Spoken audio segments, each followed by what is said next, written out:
beeps is in there sleeping. Probably won't last long. It's Saturday afternoon, and it's one of my favorite Saturday afternoons of the whole year. This is just one more in a long list of things I wait for every year. So yeah, I wait for this every fall, mid, late September. The first potato harvest of the season. There's more than one because I plant weeks apart, right? So, but the first bed we're going to dig into, and I'm really excited because I'm trying a new method this year.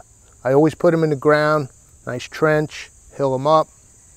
Yield was great, but I wanted to try this to save a little square footage on the ground. Take a look. Here we go. As you can see, I'm trying this caged sort of half moon method. Kind of made that half moon part up by myself because I just went against the back of the fence with some extra of that green metal fencing that I had. And you'll see down there, that one was planted maybe even a month after. So that one's thriving. But the way you know when to harvest your potatoes is when the leaves die down. So you don't, those are still a little green, but they're dying back. But this was the first hill planted. And look, see those leaves? Completely wilted, brown. It's time to dismantle this little haystack, as it were, and let's see what's inside. Come on, let's do it. Come on, let's do it. So check this out. I had this whole gag written about, well, I'm standing out here, I'm doing that previous shot, and I get whaled on the elbow by a yellow jacket, right? I already burned my wrist with the heat gun. It's one of those Saturdays. I'm having a ball. But anyway, this guy gets me. I flick him off, and I think nothing of it. But then I had this whole gag written about, you know, how harvesting these potatoes is gonna, it kind of reminds me of like being in some valley in at the hills in Argentina with an old farmer digging up potatoes. And then I brought out this glass of Malbec. That was the gag. So I thought it was the one yellow jacket. I hit a nest out here. So much for the Malbec. All right, let me get out of here before another one gets at me. They're all pissed off. So I got to figure out where this nest is, and then we'll worry about the potato harvest episode at a later date. So let's go get some basil. It's that point in late summer. In fact, summer comes to an end next week. The nights are getting cooler. The mornings are chilly. I think I'm gonna not delay and pull all the basil today. We've got some nice plants here. 1, 2, 3, a little straggler over there with some flowers on it.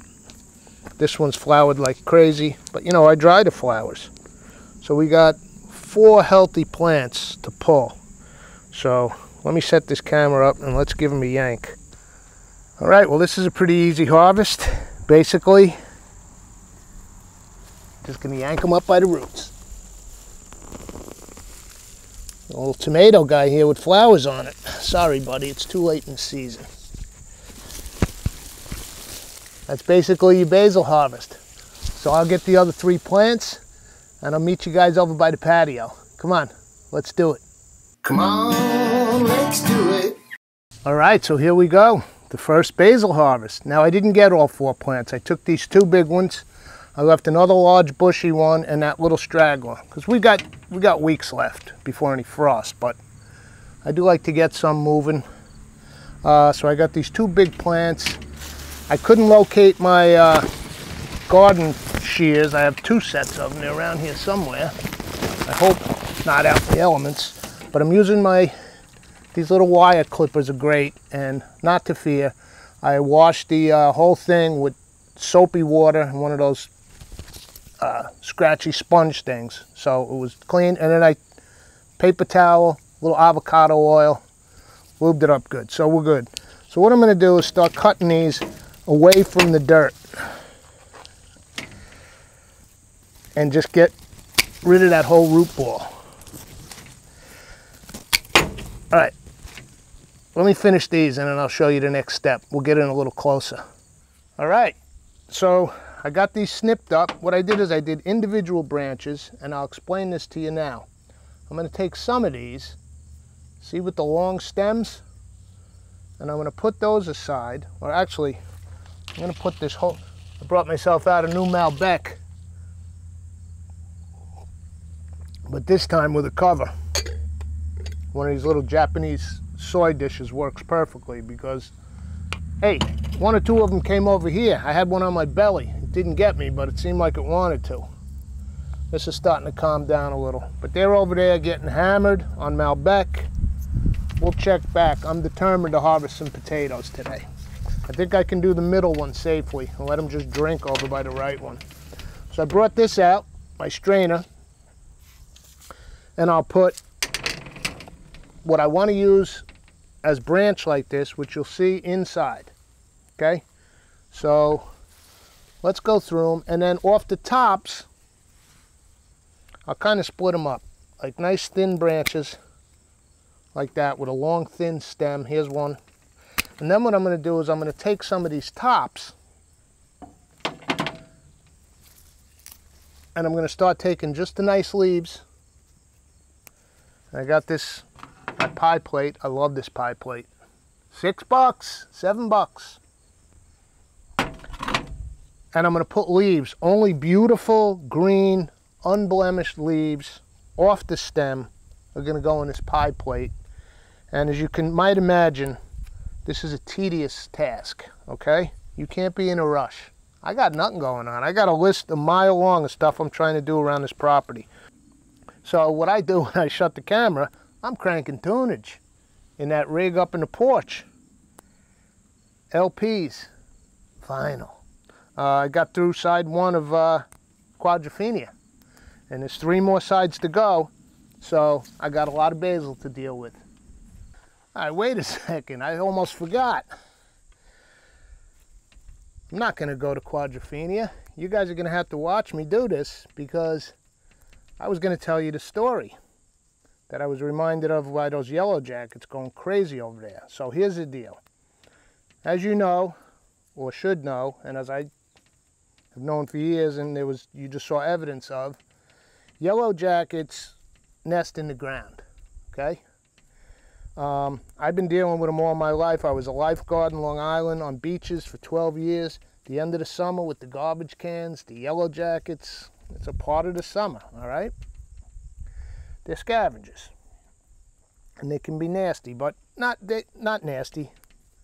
If we're getting in their way, we're getting it, all right? So, way back in the late 80s and 90s when we had the Kooks, used to get these gigs from Pin Tom. Hey man, I'm having a party. He rented his house up on the side of the hill on the way to Minnewaska. Classic Newport's rental, you know. And he would have these just crazy hippie parties on the weekends, outdoors. He would hire us.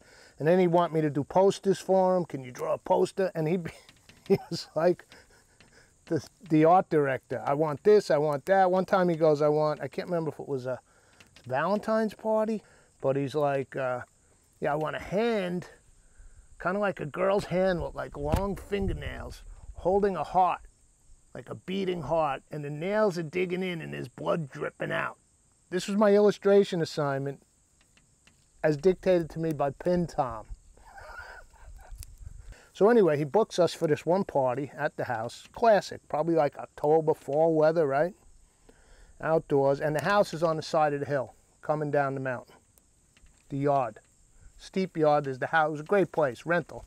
The house, deck, the whole bit, and then a patio, and then the hill went down. It wasn't steep, it was like, you know. So we're up there by the house playing. We're cranking, we're in the middle of some, I don't know, Dead Song, Big River or something.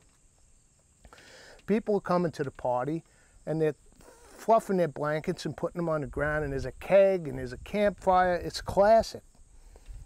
So all of a sudden, we're in the middle of this tune, rocking hard, and the owl guy leans over to me. He's thumping away on that Fender bass, and he leans over and he goes, "I'm getting stung! I'm getting stung!" And I look up, And it was like Pigpen and Charlie Brown, but it was like wasp, like yellow jackets, all flitting around the guy. I'm getting stung. The classic Al Guy thing is he never stopped playing. He's like right on the money. Root, fifth, run, you know, getting hammered. And then we see, it looked like some kind of horror movie, like Piranha! All the people getting up from their blankets and running, and there were millions of yellow jackets in the air. We shut down, we bailed, people run. So it calmed down. That's like I'm waiting for over here. And the party continued and we played, but it was a frenzy. So, you know, you got to watch it with them. Obviously what happened is somebody probably fluffed a blanket on top of like 3 nests. I'm getting stung. Well, I taught that weeping willow. I'm oblivious, you know. Classic kooks. Anyway, all right, back to Quadrophenia. I'll see you guys in a bit. All right, I got through side 1 and side 2 of Quadrophenia.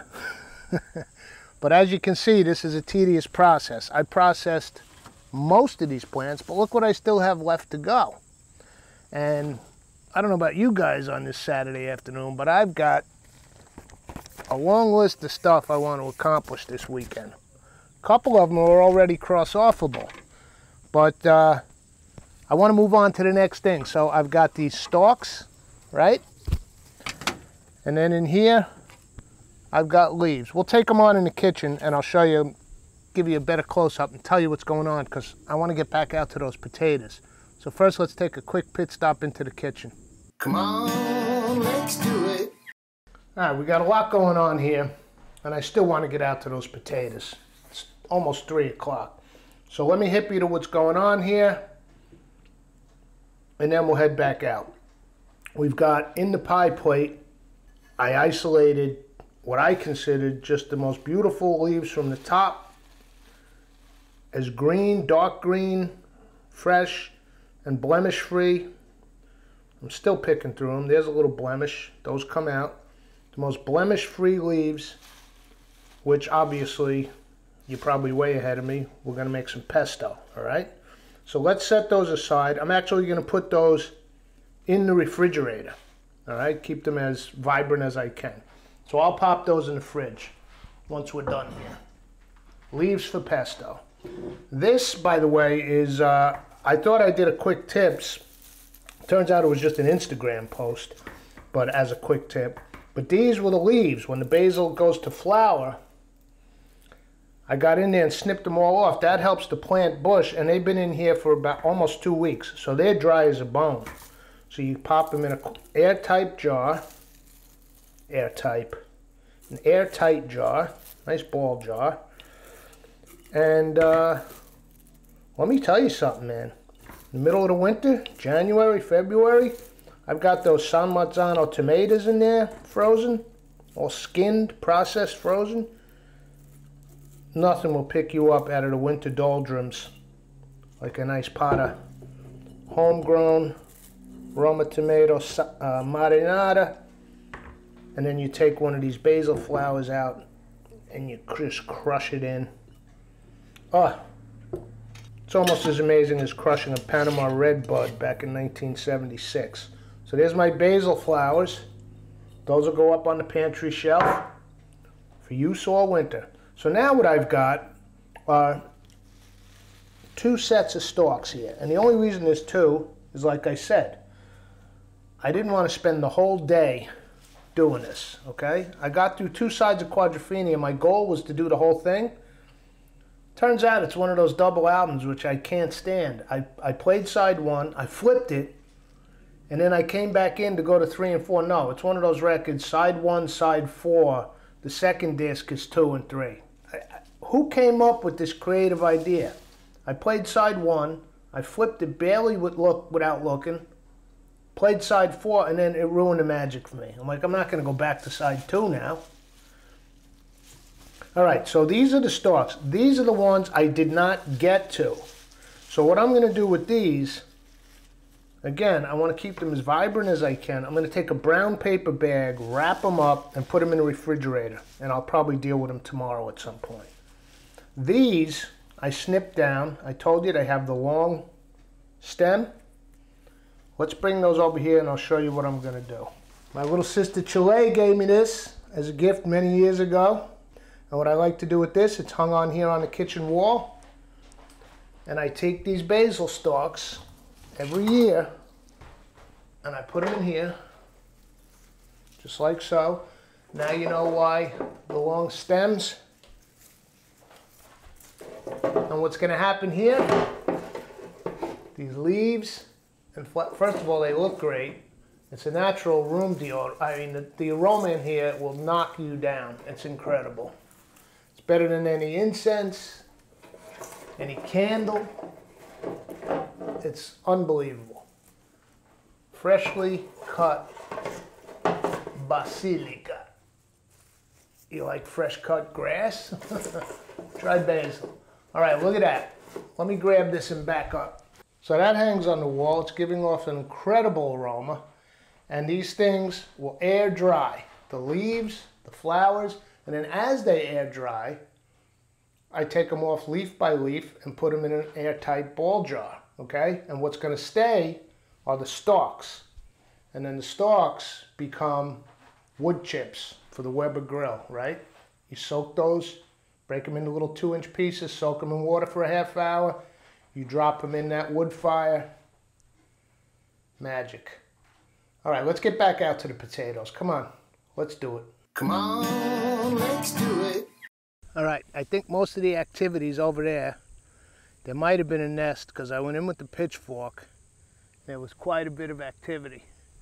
I moved them out back all the way down by the asparagus. And there's a few stragglers here, but I think this middle bin is safe, so I took the fencing off. Could probably do that one, but let them settle down. And what we're gonna do, first thing I'm gonna do is bring my wheelbarrow in. And I've got this, just an old window curtain that I had, an old black window curtain. All right, so I have the pitchfork, but I don't want to score through too many. So let's start by pulling out whatever stalks are here. Some of them should have a few spuds on the bottom of them. This could wind up being like Geraldo opening Al Capone's vault, you know? Maybe there's nothing in here. Let's find out. Start going through. Now what I did is I planted them on the bottom, and then it was alternating layers of compost, mowed grass, hay from the field, right?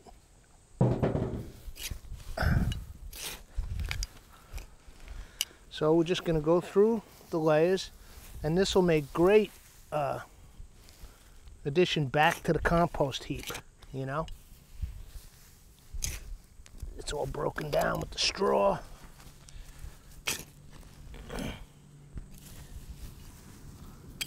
Might have to get the pitchfork out.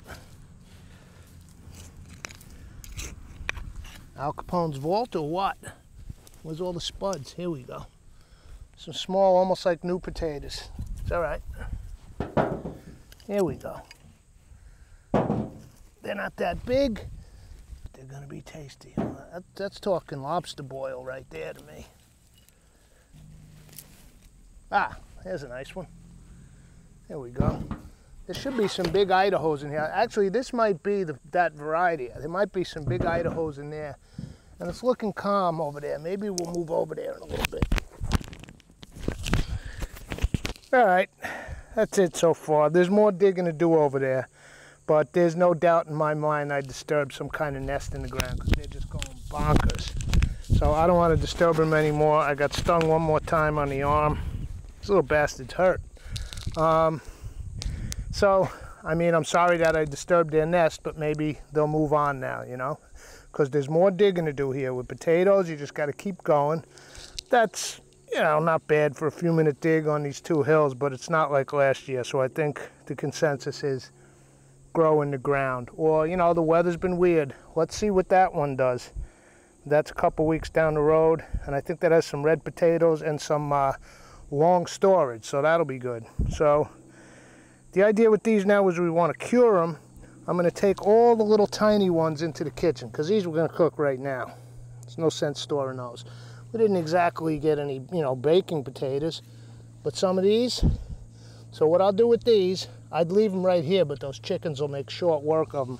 That's why I put them on this old window shade. I'm going to drag this into the garden and just let them sit in the sun, right, and cure up. So I'll move them on in there. I'll see you guys in the kitchen. I'm going to bring in all these little pearls, man. We'll do something with those. Okay, let's make our pesto. So we got the food processor here. Let's go in with our fresh basil leaves. Remember, these were the most perfect, unblemished leaves of the entire basil garden. So let's get those in. I've had them in the refrigerator. Keep, what kind of body I could to them. While other stuff was happening around here. So there's our basil leaves. Let's add to them. We have our, now some people like locatelli, pecorino romano. I'm going with a mixture of Grana Padano and Parmigiano Reggiano because that's what I had on hand. Just use what cheese you have. And then I have 2 really nice sized garlic cloves smashed. So let's put those in. A little pinch of salt. Pink Himalayan. A little crack of black pepper. I'm going to go with just a touch of this pepperoncini. And here's my secret. I put just a little bit of mint. This is the spearmint from outside. Just a few leaves. The idea with this is you don't want really people to taste the mint and go, oh, that has mint in it. No, you just want it to offer up the slightest top flavor so it's, ooh, what is that? You don't really want them to know it's mint. Now, traditionally, pesto alla genovese would have pignoli nuts, pine nuts. I'm going with walnuts. And the reason I'm doing that is because I have walnuts, I don't have pine nuts. Okay? Simple as that. But it works, trust me. I've done it a million times. Now, what we're going to do is start to pulse it. And then I'm going to turn it on and start drizzling in my extra virgin olive oil. This is beautiful olive oil from Greece. So let's do it.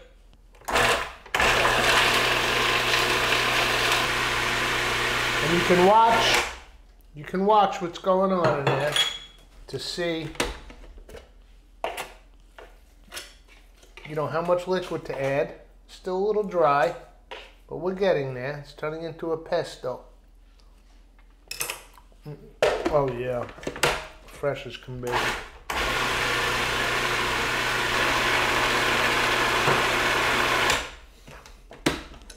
You add your oil. I think we're there, texture-wise.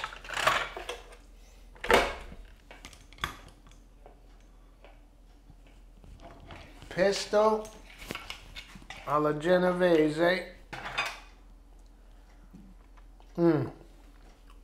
Oh, that is a beautiful thing. Every summer. Okay, what to do with this basil pesto? There's a million things. I'm going to freeze some in ice cube trays. In the meantime, let's improv, man. Extra virgin olive oil, a little onion. Give that a little saute. And pesto, it goes with so many things. Gnocchi, it's great with pasta.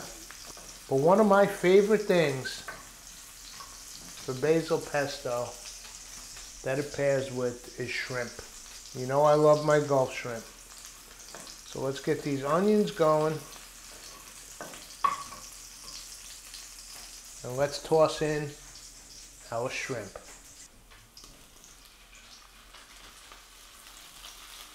Beautiful. And our potatoes from today, I parboiled them. The skins come right off because these are, you know, some of them the skin I left on, it didn't come off as easily, but usually it just slips right off because these are not cured. The curing process hardens the shrimp. So look, we got onion, our shrimp, our potatoes, those little baby potatoes. Now let's go in with, I had this left over from yesterday, a little marinara from this year's San Marzano Romas. So we're tying it all together, the potatoes, the tomatoes,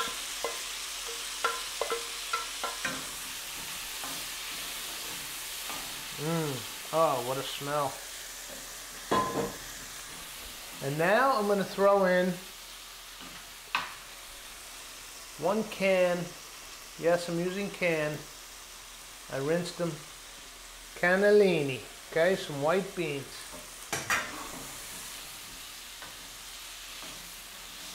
Mix everything together, let those shrimp cook.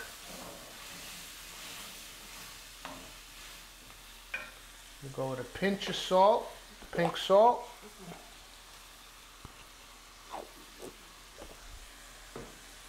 Cracker black.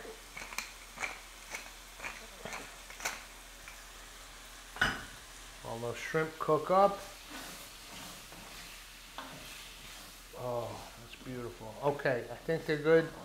Now, let's color it up with a little bit of our basil pesto. And again, this stuff has a flavor. It's potent. You don't need a lot. Let's go with a big heaping tablespoon in this entire dish.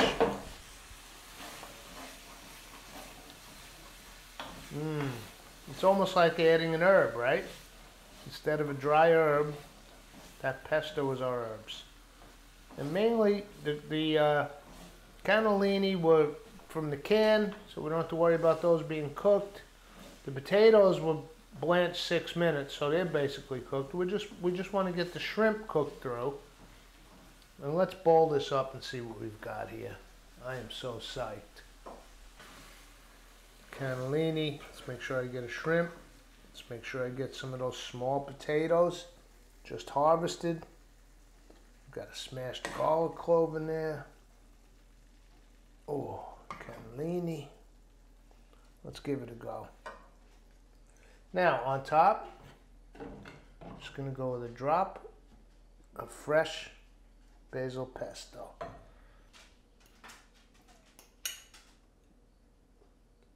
Oh, I got a potato there.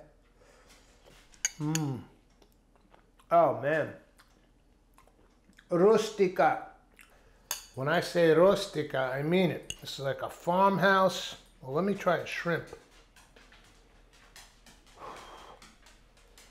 Cannellini beans, those fresh picked potatoes.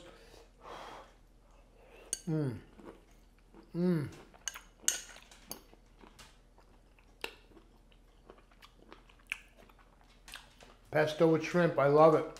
It's one of my go-tos.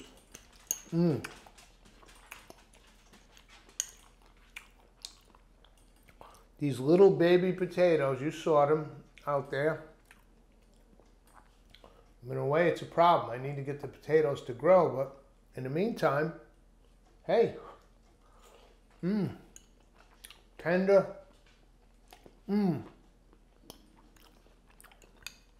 tasting of the earth, it gets no fresher. Here we go. We got half the basil. You got to beat that frost. Bring it on in. Preserve it up for winter. We'll see you for the next episode. Come on, let's do it.